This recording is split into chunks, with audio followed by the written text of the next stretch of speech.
भूपेश यादव, भूपेश आप तो इस लड़ाई में कहीं दिख ही नहीं रहे। कांग्रेस के प्रवक्ता हैं भूपेश यादव। बीजेपी और आम आदमी पार्टी में ही फाइट हो रही है अब तो।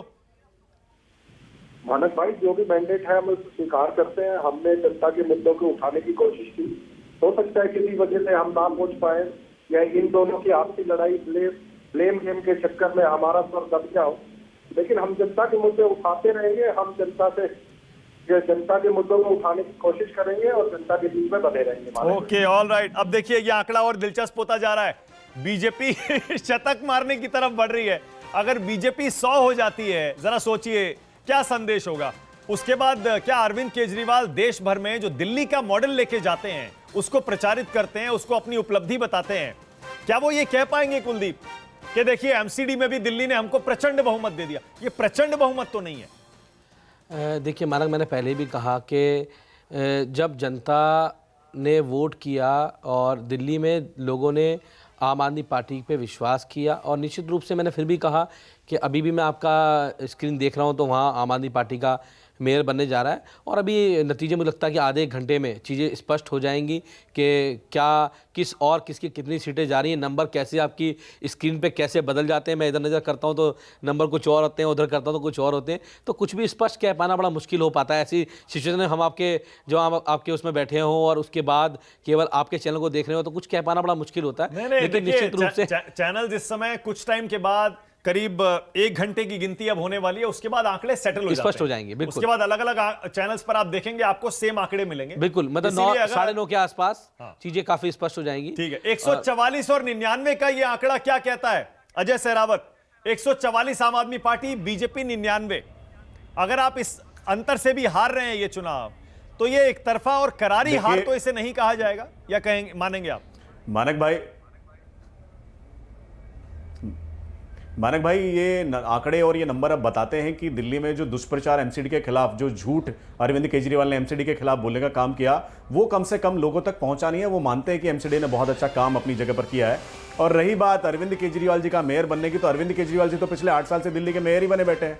जिस तरीके से उन्होंने एमसीडी के फंड रोके, क्रंच किया, उनके साथ गुत्थम गुत्थी करते हैं, आए चौथे दिन उनकी कोर्ट में जाना पड़ता है उनसे फंड लेने के लिए। पिछले 8 साल से एमसीडी को लगातार परेशान करने वाले अरविंद केजरीवाल, वो तो पहले से ही मेयर बने बैठे हैं। तो मुझे लगता है अब तो उनकी जिम्मेदारी और बढ़ जाएगी। और इतना मजबूत विपक्ष होने के बाद आप ये मत सोचिएगा हम आपके लंदन वाली गारंटी को भूल गए। कोई तो वजह होगी कि आप हार गए। जनता को बीच में बताएंगे कि कौन सा लंदन, पेरिस और सिंगापुर बनाने की बात इन्होंने करी थी। देखिए अब ये जो आ रहा है ये जनादेश है। देखिए चुनाव के नतीजे हैं, इसे आपको स्वीकार करना पड़ेगा और आपको ये बताना पड़ेगा कि इस हार की वजह क्या है। जी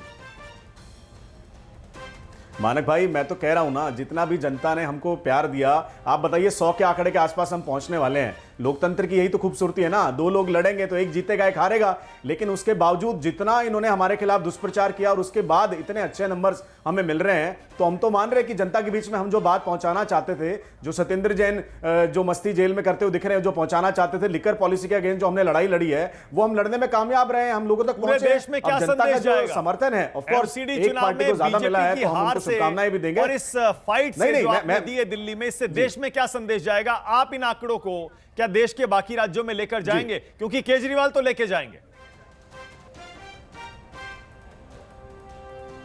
देखिए, अगर वो लेकर के जाएंगे तो हम भी लेकर के जाएंगे ना, कि दिल्ली डेवलपमेंट मॉडल जिसकी ये बात करते थे कि हम तो बड़ी क्लीन स्वीप की राजनीति हम करते हैं। 2 स्टेट में इन्होंने क्लीन स्वीप किया और उसके बाद जो 10 स्टेट में क्लीन स्वीप हुए उसकी तो चर्चाएं नहीं करते। और एमसीडी में भी बड़ी क्लीन स्वीप की बात किया करते थे। अरे दिल्ली में तो भाजपा को 20 वोटें भी नहीं मिलेंगी, 20 टिकटें भी नहीं मिलेंगी, 20 सीटें भी नहीं आएंगी। और आज ये जो नंबर बता रहा है, 100 के आसपास हमारा आंकड़ा आ रहा है। ठीक है, जनता ने उनको ज्यादा समर्थन दिया, इसलिए वो सरकार बनाने में कामयाब होंगे, इसलिए वो मेयर बनाने में कामयाब होंगे।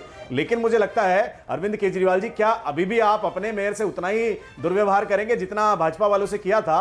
तो मुझे लगता है कम से कम अब वो देखने को ना मिले। और जो आपका लंदन का प्रॉमिस पिछले 8 साल से चल रहा है और यमुना को साफ करने का प्रॉमिस पिछले 8 साल से चल रहा है, अगर अब आने वाले 1 साल के बाद भी अगर आप ब्लेम करेंगे, आप बोलेंगे देखिए एमसीडी में हमें ले आए, आप हमें दिल्ली सरकार में ले आए, आप केंद्र में और ले आइए, यही लोकतंत्र की खूबसूरती है। मुझे लगता है अब केजरीवाल जी को स्टेटमेंट, मैं अपने दर्शकों को बता दूं, देना और सिर्फ दिल्ली के दर्शकों को नहीं, पूरे देश के दर्शकों को, हिंदुस्तान के लोकतंत्र की खूबसूरती देखिए।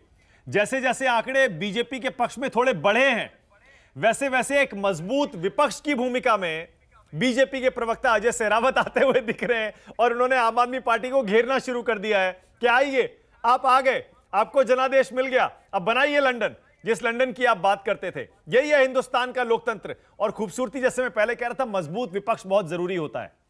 मजबूत विपक्ष होगा तो जाहिर है जो भी पार्टी रूलिंग पार्टी होगी, सत्ता में होगी, चाहे किसी भी स्तर पर हो, वो हमेशा अपने टोज पर रहती है, हमेशा चौकन्नी रहती है। और यही विपक्ष का काम भी होता है। विपक्ष मजबूत रहेगा तभी लोकतंत्र भी मजबूत रहेगा और तभी आपके हमारे काम भी होंगे। नमस्कार, मैं हूं मानक गुप्ता।